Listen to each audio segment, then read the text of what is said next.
Dawson Rider review. Hey YouTube, Dawson Rider here. Welcome to my review for Mashin Sentai Kiramager episode 26, and this was the official debut of our power-up form, and I thought it was a solid episode. I feel like I was hoping for a little bit more something out of the debut of this power-up. Like, I don't know, it didn't feel as interesting to me, but I still thought it was pretty solid, and leaps and bounds above Saber just vomiting stuff at us. So we pick up where we left off, and the Rangers are on the ropes because of this new villain lady. But they wind up getting away for a couple reasons. Like, one, the power that she gave them from that stone is backfiring on them. So, like, the putties explode, and even the Monstone guy is having trouble with the power, and that's why Silver's able to get the upper hand and finally defeat him.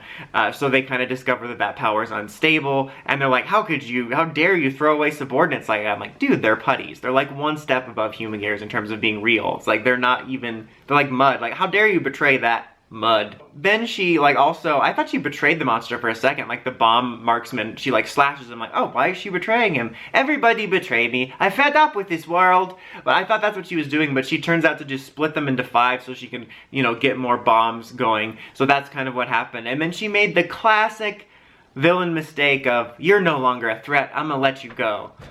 Then, you know, Tamateo, like, stands up, he's like, letting us go is a mistake, because we have Toku nonsense on our side. So, obviously, she wasn't going to try to kill him or anything, because this is Sentai. Well, I mean, who knows, maybe they would. But it was pretty dumb villain mistake of, like, either monologuing or letting a villain go, or a hero go, because they're no longer a threat. I'm like, you know what, just to be safe, take him out. It's like with Sogo and Gio.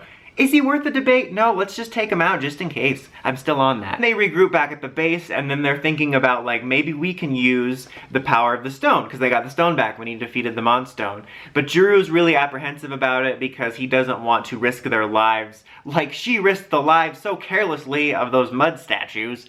And Juru kind of runs off and goes to get some advice from the Phoenix House guy, and he starts telling him about when the king visited, and there's like a lesson about the king saying, you know, don't go past your limits, which is funny because I feel like at least 100 times in Toku I've heard, Toku, anime, anything Japanese is a lot about surpassing limits, and this one's like, you know, stay at your limit, you know, like Jim Halpert once said, never do more work than you should. And that was the lesson in this episode, and Drew was inspired by that, and I think it's more realistic. And he goes back and he creates the arrow, the new arrow that just came out, and he goes to the team who are about to fight the monster, and he says, like, I found the perfect solution, we just don't go past our limits. We can use this power for a power-up, but it only lasts 100 seconds. We use it like as a, you know, a timed thing. And so they get the power up, they all transform, they're these little vest things. You know, I kind of gave my thoughts on them in the news video. I like them just fine. It's not my favorite power up, but I like them for what they are. Number one favorite thing about them is we're getting a team power up finally. I mean, last year with Ryusoulger, to be fair,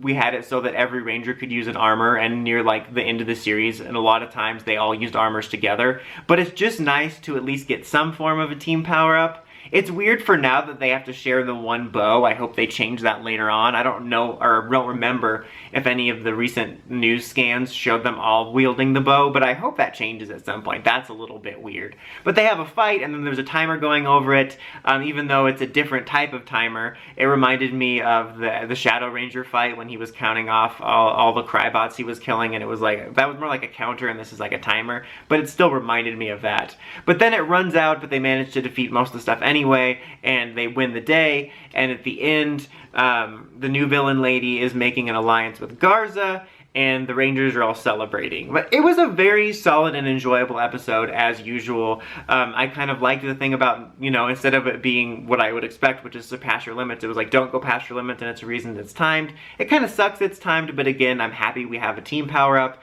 And even though it wasn't the coolest story, I liked that there was a story behind it, and there was multiple parts leading into it and stuff like that. And the arrow's pretty cool, and I like the new villain lady. I like what she brings to the table in terms of a new dynamic, and then, you know, she's going back to work with Garza, so she's going to be bringing a new dynamic to the whole villain setup there, so I really enjoy that. And overall, I still enjoyed it, and I enjoyed Kiramager. I'm still enjoying Kiramager overall, rather. I'll give it an 8. But what did you guys think? Did you like the new power-up? Did you like the debut for it? Let me know in the comments as always. Until next time, don't forget to like, comment, subscribe, and climb the steps and ring that bell so you can get notifications for my videos. Dawson Rider, signing out.